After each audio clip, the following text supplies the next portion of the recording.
എല്ലാത്തിനും അതിൻ്റെതായ സമയമുണ്ട് ദാസ എന്നൊക്കെ പറയുന്നത് കേട്ടിട്ടില്ലേ?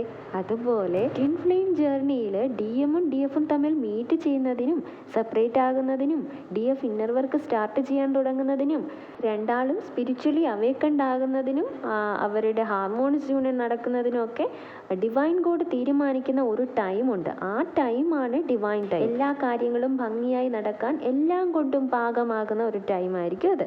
നമുക്ക് DMന്റെയും DFന്റെയും മീറ്റിംഗ് എടുത്ത് നോക്കാം. ഒരു DF ലൈഫിൽ കുറച്ചെങ്കിലും അവേക്കൻഡ് ആയി കഴിഞ്ഞിട്ടേ ഡിവൈൻ DMനെ DFന്റെ ലൈഫിലേക്ക് എൻ്റർ ചെയ്യിപ്പിക്കത്തുള്ളൂ. ഒരു സോൾ അവേക്കൻഡ് ആകുന്നത് ആ സോളിന് ഭയങ്കരമായ തകർച്ച ഉണ്ടാകുമ്പോഴാണ്. ഈ തകർച്ച ഉണ്ടാകാൻ വേണ്ടിയിട്ട് ഡിവൈൻ DFന്റെ ജീവിതത്തിലേക്ക് കുറേ കാർമിക്സിനെയോ അല്ലെങ്കിൽ ഫോൾസ് ഇൻഫ്ലുവൻസിനെയൊക്കെ ഇട്ടുകൊടുക്കും. അതിനുശേഷം DF കുറച്ചെങ്കിലും അവേക്കൻഡ് ആയി കഴിയുമ്പോഴാണ് നമ്മുടെ നായകനായ DMന്റെ എൻട്രി. മീറ്റിംഗ് സ്റ്റേജിന്റെ ഡിവൈൻ ടൈം ഇങ്ങനെയാണ് നടക്കുന്നത്.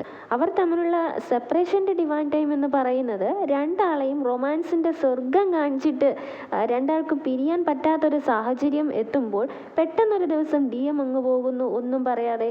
ഈ ചെസ് കളിക്കുമ്പോൾ കരുക്കളെയൊക്കെ എടുത്ത് മാറ്റുന്ന പോലെ DMനെ ഡിവൈൻ കളത്തിന് പുറത്തേക്ക് എടുത്ത് മാറ്റുന്നു പെട്ടെന്ന്. അവർ തമ്മിൽ വഴക്കോ പിണക്കമോ ഒന്നും ഉണ്ടായിരിക്കില്ല. ആ ഒരു ടൈമിൽ സെപ്പറേഷൻ നടക്കും.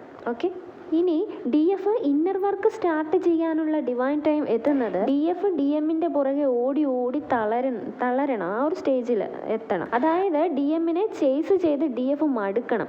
അവസാനം മടുത്ത് ഇനി എനിക്കൊന്നും വയ്യ എന്ന ഒരു സ്റ്റേജിൽ എത്തണം. ഓക്കെ, DMനെ ചേസ് ചെയ്യുന്നതും ചിന്തിച്ചുകൊണ്ടിരിക്കുന്നതും ബോറാകുന്ന ഒരു ടൈം എത്തും DFന്റെ ലൈഫിൽ. ആ ടൈമാണ് DF ഇന്നർ വർക്ക് ചെയ്യാൻ തുടങ്ങുന്ന ഡിവൈൻ ടൈം. ചില DFs ഒക്കെയും ട്വിൻ ഫ്ലെയിം വീഡിയോസ് ഒക്കെ കണ്ടിട്ട് ബ്രേക്കപ്പ് ആയ ഉടനെ തന്നെ ഇന്നർ വർക്ക് സ്റ്റാർട്ട് ചെയ്യുന്ന പരിപാടിയൊക്കെ ഉണ്ട്. പക്ഷേ അത് വർക്കാകില്ല.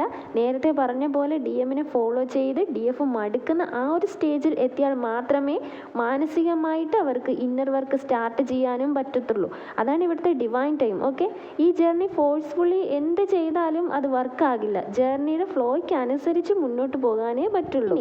DF സ്പിരിച്വലി അവേക്കൻഡ് ആകണമെങ്കിൽ അവർ ഡിവൈനോട് സറണ്ടർ ചെയ്ത് ഇന്നർ വർക്ക് ചെയ്ത് എനർജി വൈബ്രേഷൻ ഹൈ ആകുന്നതോടൊപ്പം ഡിവൈൻ്റെ ഒരുപാട് ടെസ്റ്റുകളും പാസ്സായി ജയിച്ചു വരുന്ന ആ ഒരു ടൈമുണ്ട്. It's the divine time for spiritual awakening. അതുപോലെ DMന്റെയും. ഓക്കെ, ഇനി ഹാർമോണിയസ് യൂണിയൻ സംഭവിക്കണമെങ്കിൽ DMഉം DFഉം സ്പിരിച്വലി അവേക്കൻഡ് ആയി അവരുടെ സോൾസ് ഒക്കെ പ്യൂരിഫൈ ആയി വരുന്ന ടൈം ഉണ്ട്. അതാണ് ഈ യൂണിയൻ ഈ ജന്മത്തിൽ തന്നെ വേണോ അതോ നെക്സ്റ്റ് ജന്മത്തിലാണോ വേണ്ടതെന്നത് DFന്റെ ഇന്നർ വർക്കിന്റെ ഡീപ്നെസ്സിനെ അനുസരിച്ചാണ് ഇരിക്കുന്നത്. DF ഇന്നർ വർക്ക് ഡെഡിക്കേറ്റഡ് ആയി ചെയ്താൽ യൂണിയൻ നേരത്തെ സംഭവിക്കും. DF മടി പിടിച്ചിരിക്കുകയാണെങ്കിൽ യൂണിയൻ ചിലപ്പോൾ നെക്സ്റ്റ് ജന്മത്തിലേക്ക് ഷിഫ്റ്റ് ആവുകയാണ് ചെയ്യുന്നത്. ഓക്കെ.